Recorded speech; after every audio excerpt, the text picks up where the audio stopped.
제가 지난 시간에 거룩을 향하여 첫 번째 시간에 했던 것들을 살짝 짧게 리뷰하고 오늘 또 더 거룩을 향해서 전진했으면 좋겠습니다.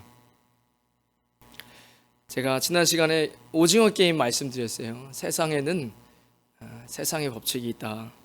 그래서 양육강식 또 적자생존의 법칙으로 이미 살아간 지가 오래입니다.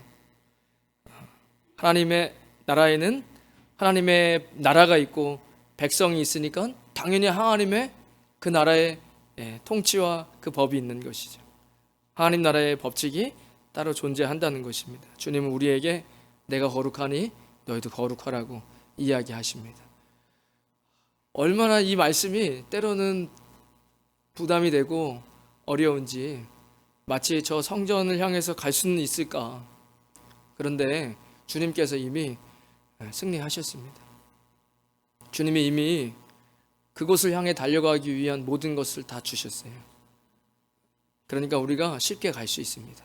세상은 그 쌓여가는 돈을 향해서 바로 안 줘요. 한 사람 죽일 때마다 1억을 바로 주는 게 아니라 그 위에 쌓여요. 그래서 도망가고 싶어요. 너무 불편해요. 잠도 제대로 못 자요. 그런데도 못 도망가요. 왜죠? 저거 내 건데 안 줘요. 또 그날 밤에도 사람을 하나 목숨이 잃으면 또 돈이 생겨서 나가고 싶다 해도 또 욕심 때문에 못 나가는 이런 법칙이 이 세상에는 존재해요. 그것을 제가 한 몇 가지를 말씀드렸어요.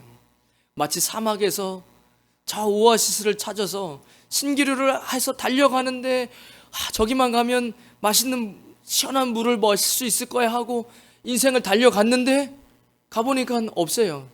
생명수는 없어요.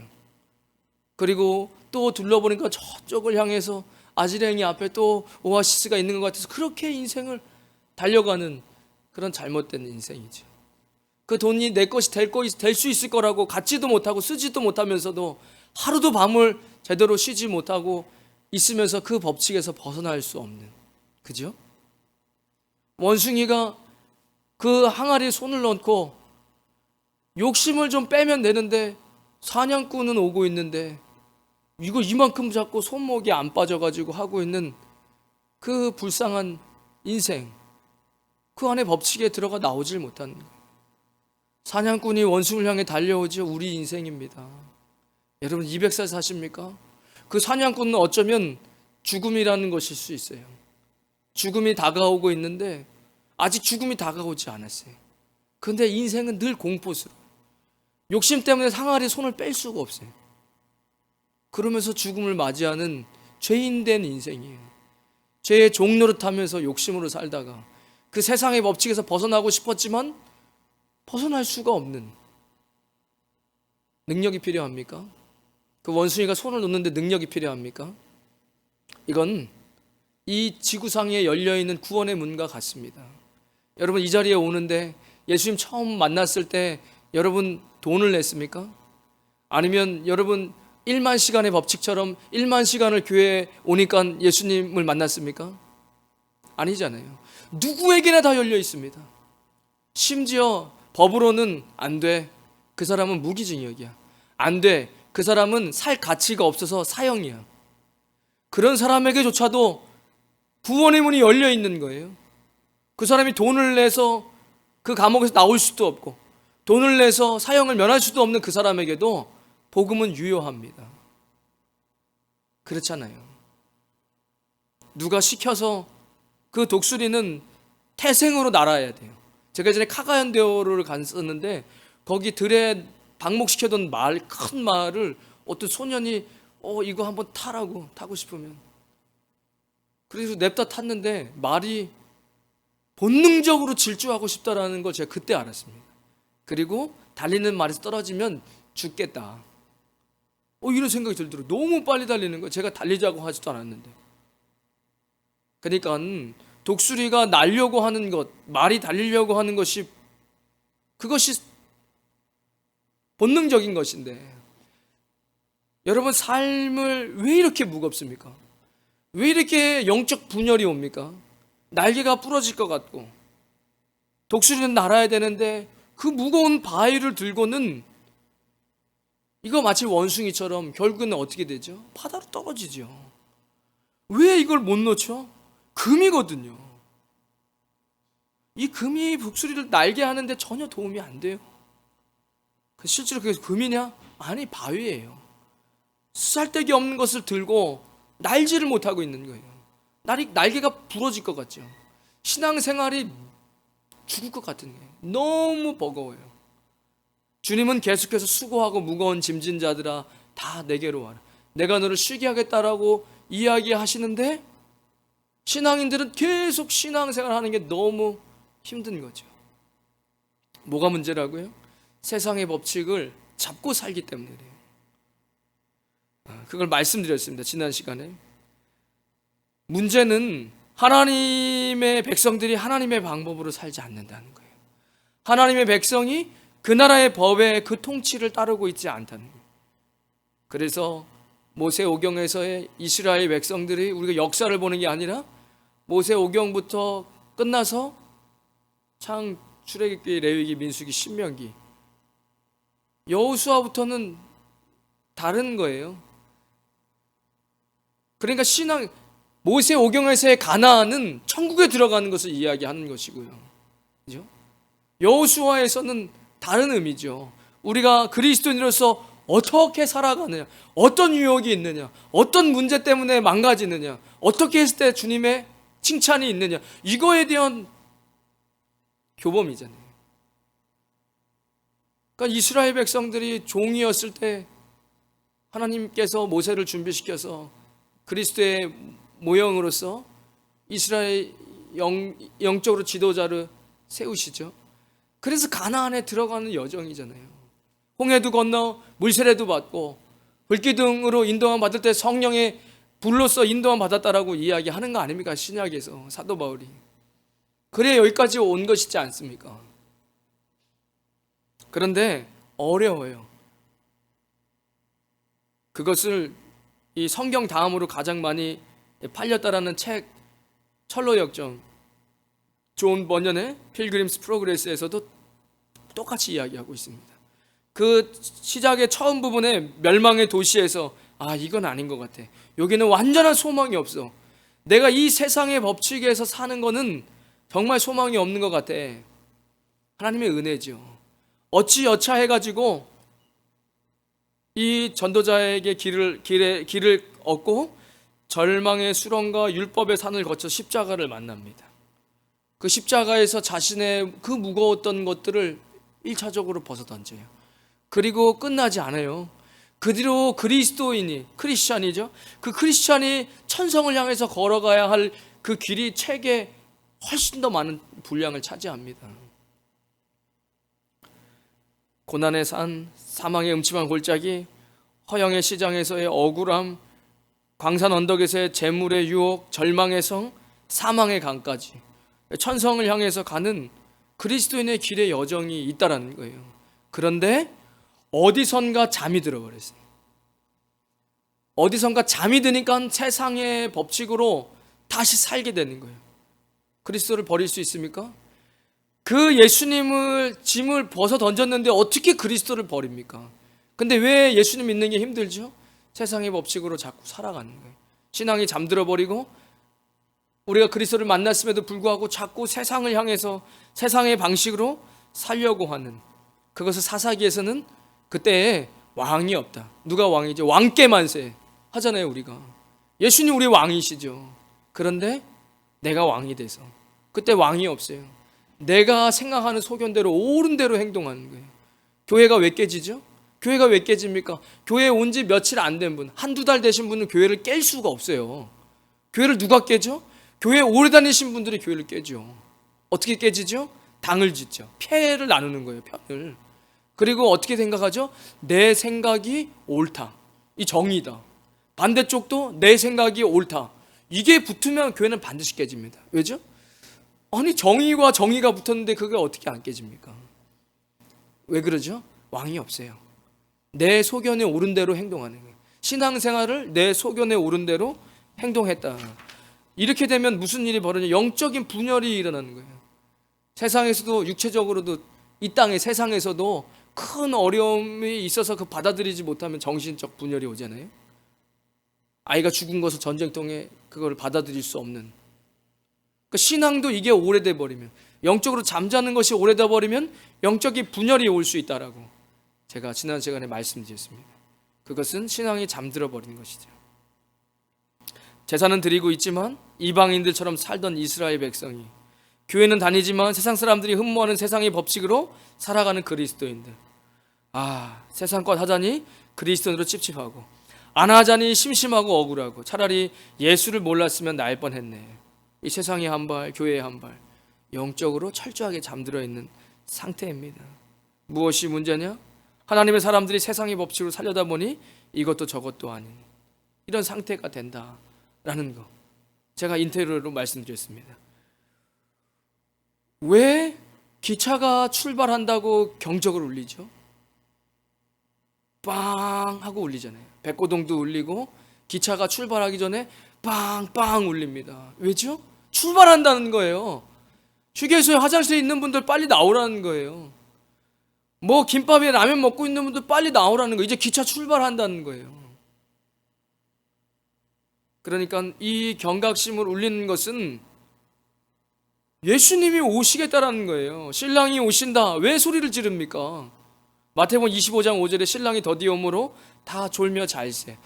영적으로 잠들어 버리시면 안 돼요. 반드시 그런 부분들이 있다라면 일어나셔야 됩니다. 왜죠? 지금 얼마나 많은 시간 동안에 예수님이 오신다라고 설교하고 있습니까? 밤중에 소리가 나되 보라 신랑이로다 마중을 나오라. 졸다가 교회 못 나오는 것을 이야기하는 게 아니잖아요. 이 잠잔다는 것이 주일 어제 늦게까지 뭘 해가지고 주일날 알람 소리를 못 들어서 잠들어가지고 교회를 못 왔다, 이 얘기가 아니잖아요. 교회를 나오지만 세상의 방법대로 살아가는. 마태복음 24장 3절에 제자들이 조용히 와서 이르되 우리에게 좀 알려주세요. 어느 때에 이런 일이 있겠습니까? 또 주의 임하심과 세상 끝에는 무슨 징조가 있습니까? 미혹을 조심해라. 예수님 얘기하십니다. 자, 여러분 건강한 그리스도의 교회에 잘 오셨어요. 무료하시죠? 상관없어요. 이곳이 그리스도의 몸된 교회입니다. 자, 이제 예수님이 오시기 전에 예수님 뭐라고 얘기하시냐면 마지막에 마태복음 24장의 마지막 이렇게 얘기해요. 이런 것들이 있을 건데 이거는 아무것도 아니야. 이건 그냥 시작을 알리는 거야. 이렇게 얘기하시거든요. 어떤 일이 있냐면요, 미혹하는 거짓 선지자들이 나온다고 이야기하세요. 여러분 신앙생활을 저를 보고 신앙생활 하십니까? 이 교회를 보고 신앙생활 하십니까? 안 돼요. 앞으로요 어마어마한 판타스틱하고 인터레스팅한 뭐 영화를 우리 필리핀 친구들 있으니까 한 번씩 보라고, 안 들을까봐. 막 기적이 일어나고요. 그래가지고 여러분 미혹당하시면요 안 돼요. 왜 미혹당하죠? 사람 보고 신앙생활 하니까 그래요. 사람 보고서 신앙생활을 하는 거예요. 교회가 뭐 어쩌고 저쩌고 그 다 사람 보는 신앙이에요. 아니 하나님 만나러 왔는데 교회가 병원이라고 생각하면 아우 왜 이렇게 아픈 사람이 많아? 교회 안 다녀. 여러분 그럼 도덕교를 믿으셔야죠. 도덕교를 믿으셨어야죠. 윤리교를 믿으셨어요. 간디는 지옥 갔습니다. 그는 도덕적인 사람이었어요. 근데 교회에 왔는데 사람 봤어요. 그래서 나보다 그렇게 얘기 안 했죠. 본인 스스로가. 저는 그렇게 느껴요. 나보다 도덕적이지 않네. 나보다 윤리적이지도 않으면서 무슨 예수님 믿는다고 하면서 교회를 떠났어요. 교회에 있는 사람들이 싫다고. 사람 보고 교회에 왔다가 교회를 떠난 거예요. 여러분 하나님을 보셔야 돼요. 왜냐? 예수님께서 얘기하셨거든요. 이 마지막 때가 되면 미혹이 있다. 미혹은요 세상 사람을 왜 미혹해요? 이미 세상에 있는데. 그리스도인들 하나님의 백성들을 미혹하는 것이죠. 미혹을 조심하셔야 됩니다. 난리와 소문이 무성하고 민족이 민족을, 나라가 나라를 대적할 것이다. 전쟁이 나요. 당연한 얘기죠. 아이고 목사님 세계사 역사가 전쟁의 역사입니다. 그렇죠. 그런데 전쟁이 많아질 거라는 거예요. 곳곳에 기근과 지진이 일어날 것이다. 그죠? 계시록 보면 별도 떨어져요. 운석이. 왜 그러죠? 제가 가만히 생각을 해보거든요. 이것이 재난의 시작이다. 제가 가만히 생각해봤어요. 여러분 힘드시죠? 위로해드려야 되는데 맞아요. 힘내세요. 제가 아까 전에 우리 찬양팀에서 찬양하는데 앞서서 주님께서 늘 우리의 앞서서 계획하시고 준비하시는 하나님. 제가 그때 맞아. 우리 하나님께서는 지금도 각각 인생 앞서서 문제를 다 하시고 길을 인도하시는 하나님이 계세요. 어디 성경에 그런 게 있습니까? 주님이 인도하시죠. 크게 보면 다 주님이 다 판을 깔아 놓으세요. 모세를 없었으면 이스라엘 어떻게 나옵니까? 아니, 요단강 건널 때 사람 믿음으로 발을 디디는 것도 우리의 믿음도 필요하지만 전체적으로 모든 걸 봤을 때 예수님을 이 땅에 안 보내주셨는데 뭘 할 수 있습니까? 우리가 하나님께서 늘 앞서서 길을 인도하세요. 그런데 왜 이런 일들이 벌어질까요? 아주 심플하고 쉽게 설명해 드릴게요. 여러분들이 어렵다고 생각하는 거 있죠. 너무 힘들다. 힘들다. 제가 생각의 역발상이에요. 힘들면 한국 가고 싶죠. 한국 사람이잖아요. 감사해야 돼요. 왠지 아세요? 한국에 갈 수 있다라는 어떤 희망이라도 있는 거잖아요. 한국에 계신 분들이 힘들잖아요. 어딜 갈 건데요? 해외 한 번도 안 나와봤는데 해외 나가면 뭐 소망이 보입니까? 한 번 해외에 안 살아봤는데. 그러니까 그냥 좋게 생각을 하세요. 이 하나님께서 얘기하시는 어려운 일들이 벌어진다? 자, 물질 때문에 어렵습니까? 지금 대만 때문에 계속 말 나오잖아요. 그죠? 중국이랑 미국이랑 뭐 난사군도 계속 얘기 나와요. 근데 전쟁이 나잖아요. 필리핀은 안정권에 들어올 수가 없어요. 위치상 어디든 여기 빨리 쟁취하기를 원하겠죠. 예를 들자는 거예요. 그래서 막 총알이 막 왔다 갔다 해요. 사람들이 눈앞에 전쟁이 났어요. 여러분, 그때도 돈 벌어야 되는데 그것 때문에 여러분 고민하실 것 같으세요?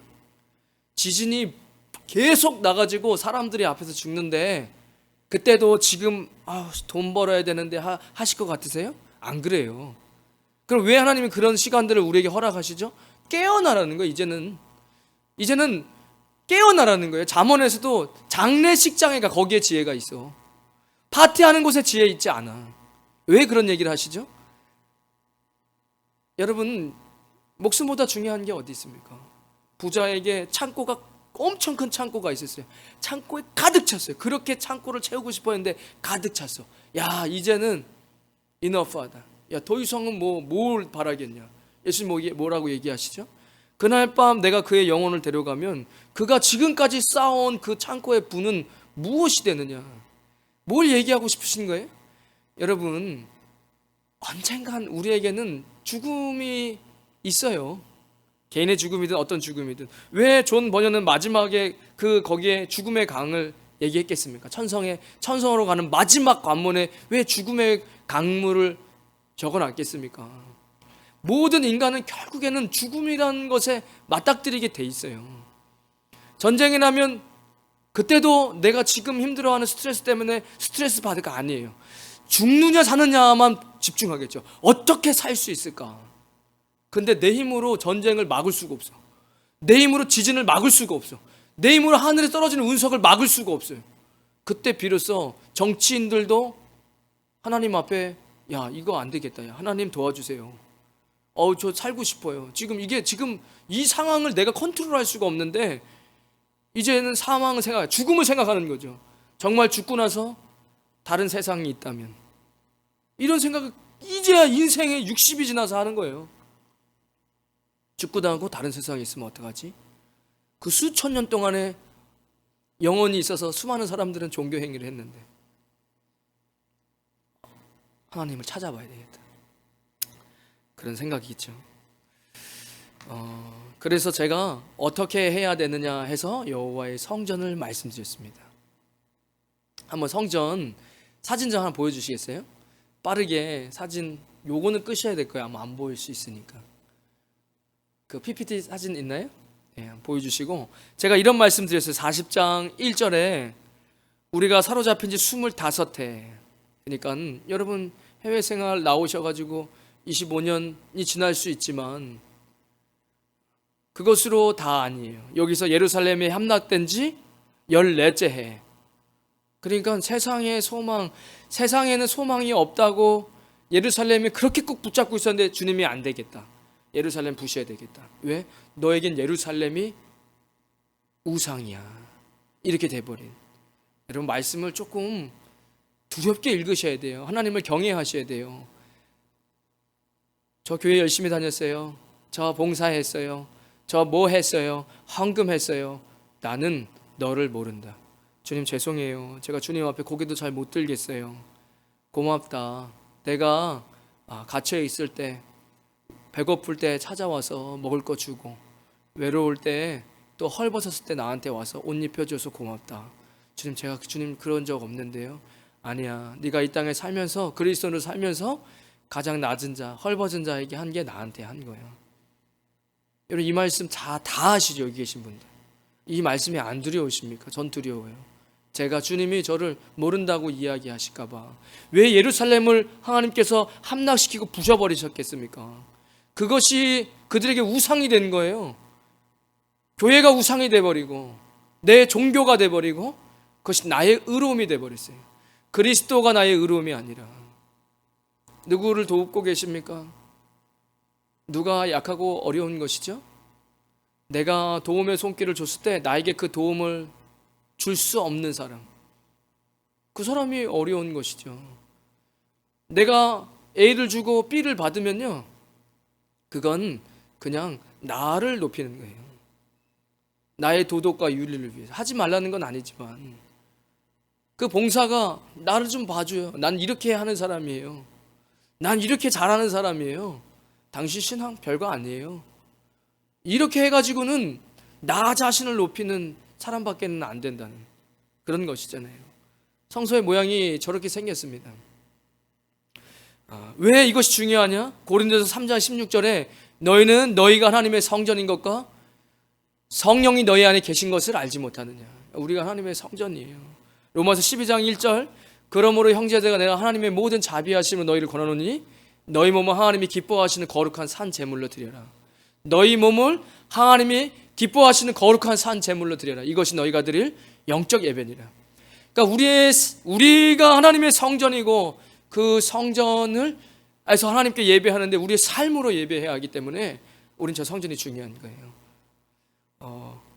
이 성경에 보면 성전이요, 굳이 따지면 성전이라고 따지면 장막이 있죠.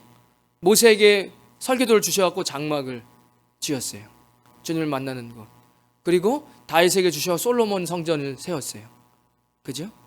그리고 그것이 무너지고 나서 나중에 수르바벨 포로기에서 돌아와가지고 수르바벨과 예수아가 세운 성전이 있어요. 그 성전을 나중에 신약에 와서 헤롯이 더 크게 만들었죠. 헤롯 성전이라고도 이야기하는. 그죠? 그리고 나서 지금 다윗 성전을 다시 짓겠다고 지금 이스라엘 유대인들이 이야기하고 있는 거잖아요. 왜 우리는 성전에 이렇게 해야 되냐? 아니, 우리가 성전이에요, 말씀이. 근데 성전은요, 어느 곳에든 성막이든 솔로몬 성전이든 헤롯 성전이든 간에 그냥 짓지 않아요. 대충 얼렁뚱땅 짓지 않는다는 거예요. 하나님 말씀이 여기에 40장 이후에는 설계도가 그려져 있어요. 설계도 없이 설계도대로 지을 수 없는 거예요. 그러니까 우리의 마음의 성전도 그냥 되는 게 아니에요. 신앙생활 10년, 20년 해가지고 성전이 그렇게 세워지는 게 아니라는 거죠. 그런 입장에서 우리가 성전을 봐야 된다. 그렇게 말씀드렸습니다. 그래서 이 성전에서 보면 오늘 읽었던 본문에도 측량하는 사람이 나와서 삼줄과 장대를 가지고 측량을 하는 거예요. 계시록 11장에도 내게 지팡이 같은 갈대를 주며 말하기를 하나님의 성전과 제단과 그 안에서 경배하는 자들을 측량하되 성전의 바깥 마당은 측량하지 말고 그냥 두라. 이것은 이방인에게 주었은지 그들이 거룩한 성을 42달 동안 짓밟으리라. 12개월, 1년, 24개월, 36개월, 플러스 6개월, 42개월, 42달, 3년 반입니다. 7년 대환란에 3년 반을 이야기하고 있어요. 그러니까 우리는 안뜰로 그리고 성소로 지성소까지 가야 하는 거예요. 우리 신앙을 이야기하는 겁니다. 그리스도인의 됨, 예수님 닮아가는 삶. 이사야 1장에서도 제가 지난주에 말씀드렸듯이 너희들의 무수한 재물이 무슨 유익이 있냐? 나는 순양의 번제와 살찐 짐승의 기름에 배불렀고 나는 수송아지는 어린 양의 순염소의 피를 기뻐하지 아니하노라. 너희가 내 앞에 보이러 오니 이것을 누가 너희에게 요구하였느냐? 내 마당만 밟을 뿐이니라. 그래서 이 성전이 저렇게 사각형, 정사각형 500척입니다. 한 약 250m 정도 되는 정사각형이에요. 예레미야 23장에 여호와의 말씀, 공의와 정의를 상징한다고 말씀드렸습니다.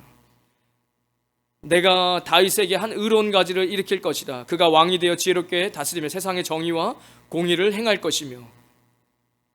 정의와 공의입니다. 하나님께서 정의이시고 하나님께서 공의이세요.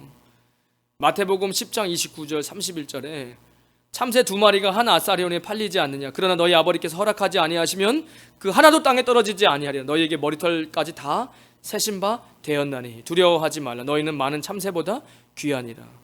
그러니까 여러분, 하나님의 정의와 공의, 그 완전하심을 너무 만만하게 보지 마십시오. 하나님께서 저 새가 떨어지는 것도 하나님의 허락이 필요하답니다. 너희의 머리털까지 한 사람의, 지구상에 있는 모든 사람의 머리털까지 세신 바 되었다라고 예수님이 이야기하십니다. 그러니까 두려워하지 마시래요. 왜냐? 너희가 참새보다 귀하다. 하나님이 그런 것입니다. 세상의 법칙에 있는 돈과 권력에 두려워하지 마시고 우리를 귀하게 여겨주시는 하나님을 신뢰하십시오. 몸은 죽여도 영혼은 능히 죽이지 못하는 자들을 두려워하지 말고 오직 몸과 영혼을 능히 지옥에 멸하실 수 있는 이를 두려워하라. 여러분, 하나님의 저 완전하심과 공의와 정의를 신뢰하십시오. 계속 선포하셔야 됩니다. 내 감정으로 신앙생활하는 거 아니에요. 하나님은 완전하시고 공의와 정의를 실현하십니다. 우리는 저 안으로 들어가는 거예요. 그 안에 보면 담이 있습니다. 그 담은 세상 속에 있지만 세상과 분리된 거룩을 상징합니다. 요거 좀 마칠 쯤에 이따 영상 할 거거든요. 전도사님 영상 그거 어제 말씀드린 거 그 영상 좀 준비해 주세요. 그 담이 있어요. 이 담은 세상 속에 있지만 세상과 분리된 거룩을 상징합니다. 제가 지난주에 말씀드린 거예요. 세상에 우리가 살아가고 있지만 세상에서 빛과 소금이 돼야 된다. 상관없어요. 예수님 안 믿는 회사에 다녀도 상관없습니다. 내가 빛이 되면 돼요. 그래서 그 어둠 가운데서 내가 빛을 밝히면 됩니다. 그렇게 내 능력이 아니라 하나님이 주시는 빛의 능력으로 가는 거예요. 늘 남들보다 더 일찍 출근하고 남들보다 더 늦게 퇴근하고 자기에게 맡겨주신 것을 최선을 다해 성실하게 하고 성실하게 다 할 뿐만 아니라 다른 동료들의 것들 도와주고. 너 왜 이렇게 빨리 와? 조금 일찍 와서 회사도 좀 청소하고 하면 좋을 것 같아. 왜 늦게 가? 탕비실 가니까 좀 더러워. 내일 아침에 더러운 거 왜 해야 되는데, 그거를 왜 하는 거예요? 시키지도 않는데. 그러면 좋잖아요. 함께 일하는 사람들이 더 좋은 환경에서 일할 수 있으면. 누가 싫어합니까? 그 사람을. 하나님의 사람이에요. 자꾸 세상에서 도망치려고 하면 아무것도 할 수 없어요. 그러면 그런 사람이 무조건 엘리트입니까? 그 회사에서 남을 짓밟으면서 엘리트로 가는 사람도 있을 텐데 그 중에 모르는 것을 배울 수 있는 거예요. 그 회사에서 배울 수 있는 거죠. 그래서 거기서 충분하게 하나님의 빛의 훈련이 됐을 때 빛의 컴퍼니를 만들 수 있는 거잖아요. 안 믿는 사람이 들어와 쉽게 빛에 노출될 수 있어요. 빛의 컴퍼니니까. 처음부터 어떻게 빛의 컴퍼니, 내가 빛이 안 되는데 늘 어둠으로부터 도망치려고 하는데. 그러니까 여러분, 우리는 세상에서 분리되되 세상 안에서 빛과 소금이 되셔야 됩니다. 이 보면 동쪽의 문으로 시작해서 북쪽에 이 성전에 들어가는 문 남쪽에 있는데 북쪽, 남쪽인데 서쪽에는 문이 없습니다. 들어오는 문도 없고 아예 문 닫혀 있는 게 아니라 문도 없어요. 서편은 히브리어로 마하라브입니다. 해가 지는 곳, 해가 뜨지 않는 곳. 해는 영적으로 하나님을 뜻합니다. 시편 84편 11편에 여호와 하나님은 해요 방패시라. 말라기 4장 2절에 하나님은 의로운 해이시다. 인간이 해 없으면 살 수 없듯이 우리도 하나님 없이는 살 수 없습니다. 어두운 곳, 빛이 없는 곳, 주님이 계시지 않는 곳으로 우리는 가지 말아야 됩니다. 그곳은 거룩한 곳으로 들어오는 문이 닫혀 있는 것이 아니라 문 자체가 없습니다. 태양은 동쪽에서 뜹니다. 여러분, 어두운 쪽으로 가는 거 아니에요. 예전에 어르신들도 길이 아니면 가지 말라 그랬습니다. 그게 개척을 하지 마라, 도전을 하지 말라는 얘기입니까? 아니잖아요. 여러분, 마약에 손대는 게 그게 길입니까? 그거는 문이 닫혀 있는 게 아니라 문이 없어야 돼요. 우리의 삶 속에서. 그래서 하나님 계시는 곳이 아닙니다. 해가 있는 곳이 아니에요. 그렇잖아요. 남을 때리고 도둑질하고 강도짓하고 그것은 길이 아니에요. 그쪽으로 가는 거 아닙니다. 자, 동쪽, 북쪽, 남쪽에 문이 있는데 그 문은 7개의 계단으로 되어 있다라고 말씀드렸어요. 그러니까 완전을 향해서 우리는 발을 띄는 거예요. 7은 완전수입니다. 완전을 향해서. 그리고 그 문 안으로 들어가는 거예요. 우리는 그렇게 어쩌면 우리는 예수님을 만나지 몰라요. 우리의 의지가 아니라 하나님의 은혜로 완전이라는 곳을 향해서, 거룩을 향해서 달려가는 겁니다. 그 안에 들어갔을 때 문이 있어요.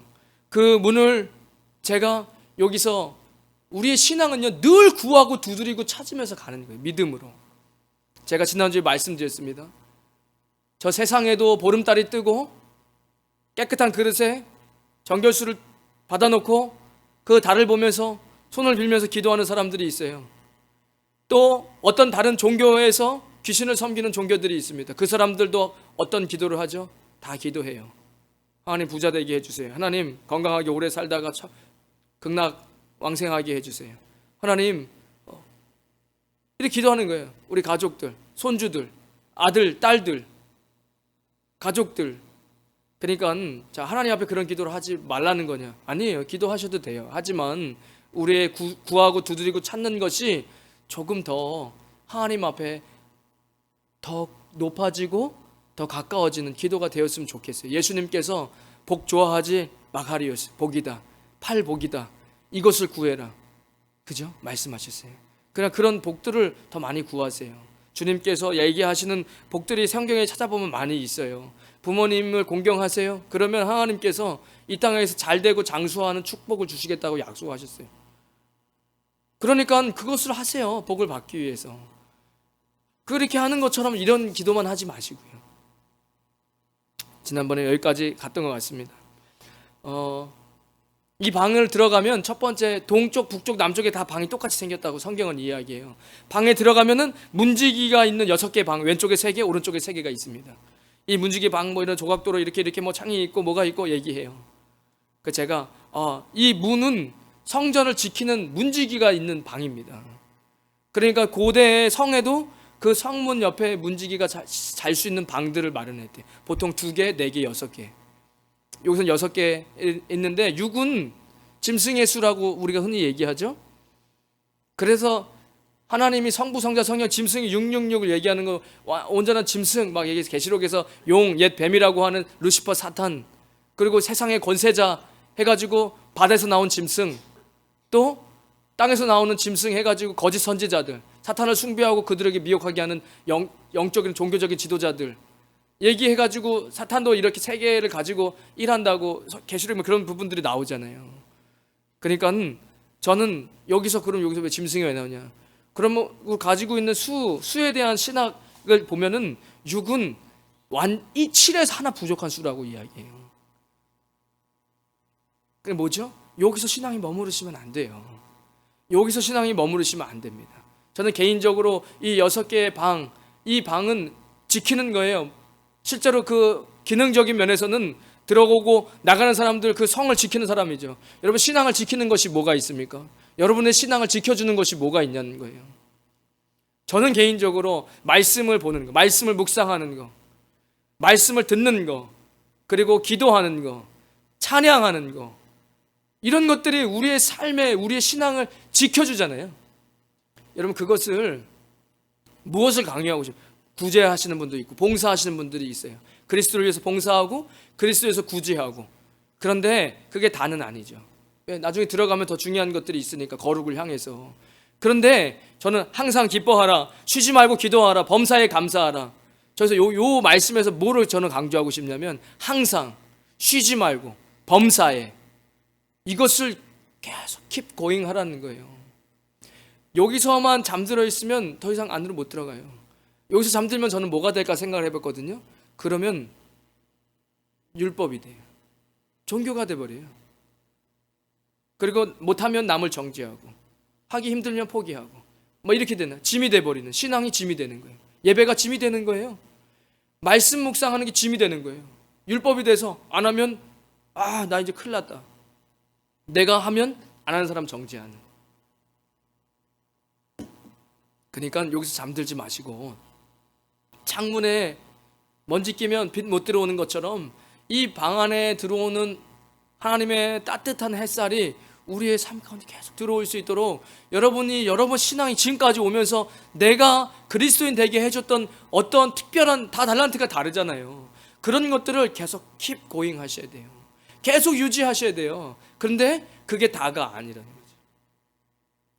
거죠. 17절에 보면 40장 17절에 보면 그가 나를 데리고 바깥들로 들어가니, 바깥들 쪽이에요. 그 뜰 3면에 박석 깔린 땅이 있고 그 박석 깔린 땅 위에 여러 방이 있는데 모두 30개다 이렇게 이야기합니다. 그러니까 그 문을 그렇게 이제 항상 내가 하나님 앞에 말씀, 율법이 아니라 주님의 은혜로 예배하고 기도하고 찬양하고 감사하고 봉사하고 구제하고 이런 것들이 잘 항상 keep going 되고 있다면, 발을 보니까 우리 안으로 들어가야 되니까, 그래서 이 안쪽에 보니까 박석 박힌 땅이 있는 거예요. 뭔가 바닥이 다른 거예요. 이 바닥에 들어가려면 발을 일단은 그 바닥이 돼야 돼요. 그러니까 지금 이곳에서 우리가 안뜰로 들어가기 위해서는 반드시 이 17절에 바깥들에 들어가니 뜰 3면에 박석 깔린 땅이 있는데 그것을 밟아야 돼요. 뭐 날아갈 수가 없어요. 그럼 성경의 발에 대해서 뭐라고 이야기하느냐? 예레미야 14장 10절에 여호와께서 이 백성에 대하여 이와 같이 말씀하시되 그들이 어그러진 길을 사랑하여 그들의 발을 멈추지 아니하므로. 발에 대해서 이야기하죠. 어차피 박석 박힌 거길 밟고 안으로 더 거룩한 곳으로 우리는 가야 되는데, 성경이 발을 뭐라고 해요? 죄를 향하는 발이에요. 죄에서 돌이키는 발이 돼야 된다는 거예요. 이제 거룩한 곳으로 가기 위해서는 여러분 죄를 향해서 욕심으로 걸어가는 발, 첫걸음, 뭘 시작하셔도 안 돼요. 그건 사업 A 할 거예요? B 할 거예요? 어떻게 더 잘 될까요? 둘 다 안 돼요. 왜 그렇게 얘기하세요? 어차피 둘 다 욕심으로 시작하셨잖아요.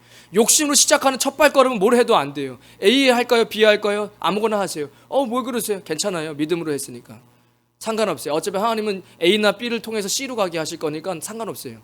A를 하셔도 B를 하셔도 결국에는 종착집은 C입니다. 믿음으로 시작하신 거니까. 이런 거예요. 영적인 길이 있는 거잖아요. A, B, C부터 Z가 안 돼요. 뭘 해도. 왜? 어차피 욕심으로 시작하셔서 갈 수가 없습니다. C로. 하지 마세요. 그거 계속 버팅기면 어떻게 되는지 아세요? 하나님께서 쓰시는 마지막 방편이요, 구약에서 망하는 겁니다. 망해야 돼. 나에게 예배 드리는 것까지도 망해야 돼. 예루살렘까지 붕괴시킬 거야. 왜? 너 종교놀이 하고 있어. 그것이 너의 마지막 우상이야. 망하는 거예요. 그렇게까지는 가시면 안 돼요, 여러분. 죄에서 돌이키는 발입니다. 그 땅을 밟으시려면 이제는 죄에서 돌이키셔야 돼요. 더 이상 죄를 향해 달려가는 발은 우리 인생 가운데 없어야 됩니다.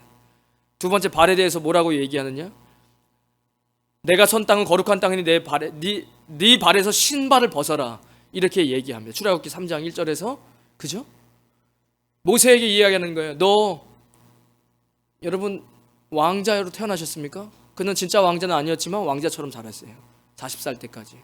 그리고 광야에 가서 인생의 2기의 인생을 삽니다. 광야에서 양치면서 그냥 그렇게 40년 동안 사막 보면서 양 데리고 다닌, 이집트에서 양치기를 굉장히 더럽게 생각하는 직업이었어요. 왕자였습니다. 모세가 어땠을까요? 자기의 모든 생각의 세상의 법칙들 다 버렸을걸요.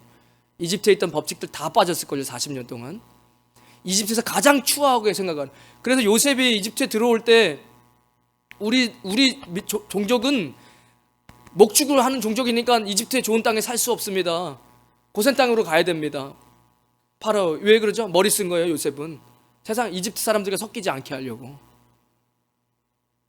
그러니까 모세가 40년 동안 세상물을 얼마나 많이 빠졌겠습니까? 세상의 법칙으로 왕으로 살다가 자기의 힘과 권세로 어떻게 한번 이스라엘을 구원해 보려다가 사람 죽이고. 그죠?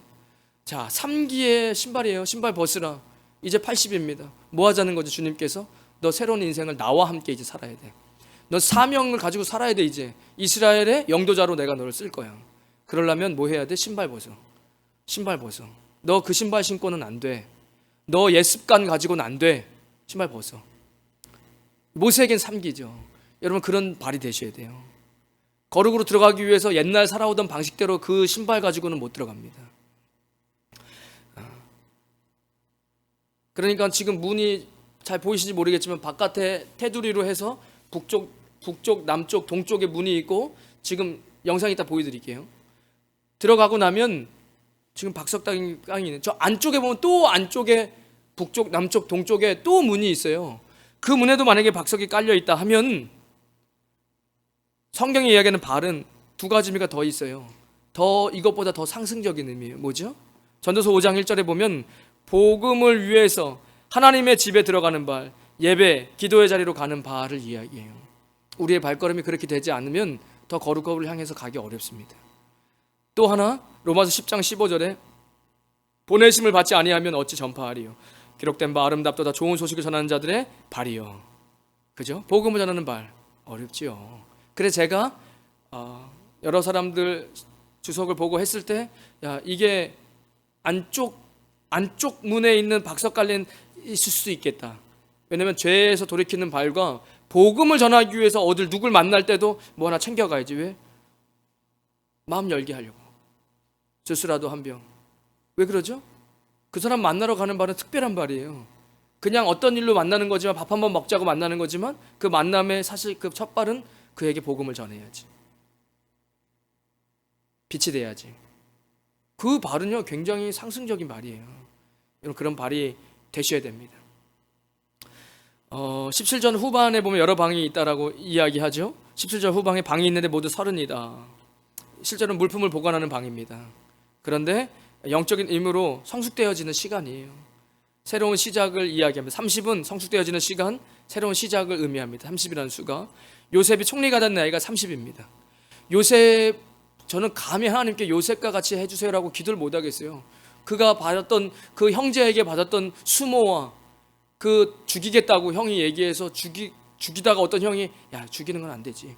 그래서 노예로 팔아버리는. 그래서 그렇게 끌려가서 노예처럼 살면서 하나님 앞에 잘 해보려고 그래서 그 집에 집사가 됐는데 또 모함을 당해서 또 감옥에 끌려가는 이집트 총리가 됐던 해가 30입니다. 여러분 신앙은요 그냥 뚱딱뚱딱 얼렁뚱딱 그렇게 안 돼요. 우리의 신앙이 주님이 말씀하신 대로 잘 그것이 적용이 되고 있을 때, 삶 속에 전부 다 채워졌을 때, 그때 주님께서 그 다음으로 옮기시죠. 그냥 아무 안 하고 또 안 하고 그냥 철부지 아이처럼 그렇게 해가지고 되는 게 아니라는 걸 제가 알았습니다. 또 뭐가 있죠? 30에 다윗이 고생하죠. 미친 척 저는 한 번도 안 해봤어요. 근데 다윗은 미친 척도 하고 침도 흘려야 되고 그리고 막 사람 왕이 자기를 죽이겠다고 얼마나 힘듭니까?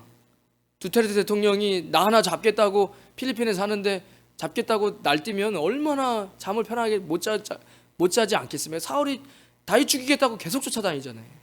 그리고 결국에는 이스라엘의 왕이 됐을 때가 30입니다.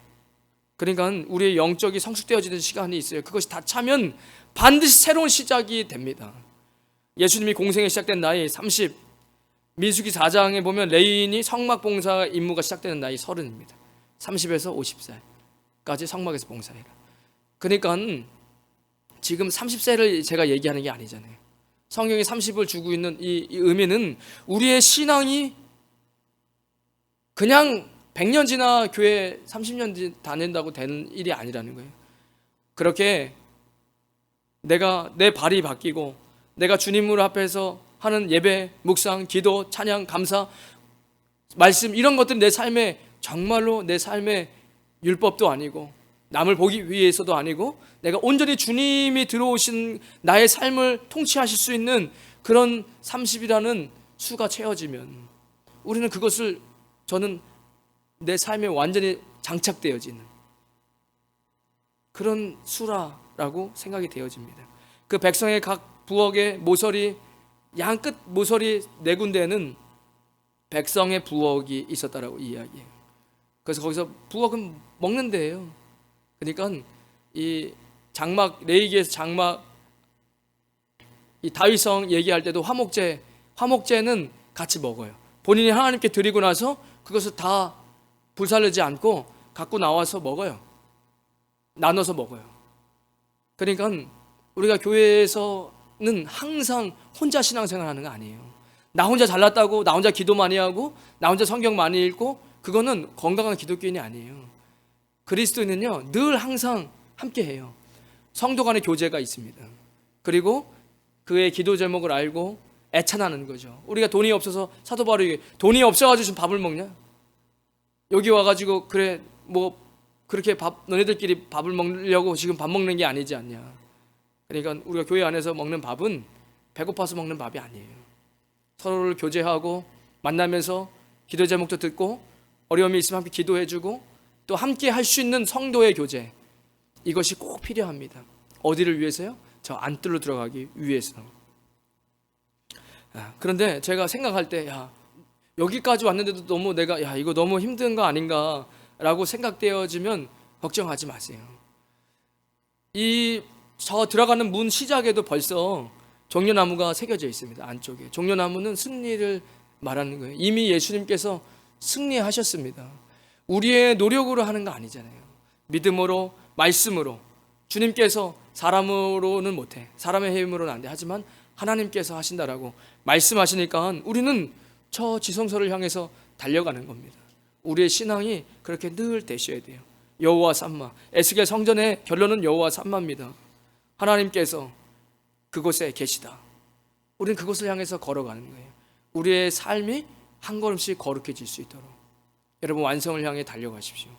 내가 밟는 발, 내 옛 습관, 내가 주님을 향해서 내 신앙이 세워져가는 통로들을 늘 항상 깨끗하게, 늘 유지하게, 율법이 되지 않고 남을 정죄하지 않고 그것이 나에게 힘듦이 되지 않는 상태까지, 그 수가 채워질 때까지.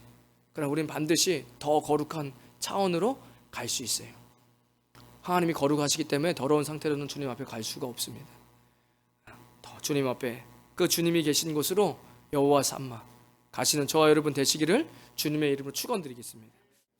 이제는 우리 주 예수 그리스도의 크신 은혜와 하나님 아버지의 무한하신 사랑과 성령님의 감동감화 교통하심이 오늘 거룩한 주일 주님 앞에 나와 그 가장 거룩한 곳을 향하여 달려가겠노라고 다짐하는 주의 백성들 머리머리 위에, 그들의 가정과 자녀들 위에, 믿음의 기업 위에, 우리 임마누엘 교회와 이 땅 필리핀과 조국 대한민국 위에 지금부터 영원까지 함께 하시길 간절히 축원하옵나이다.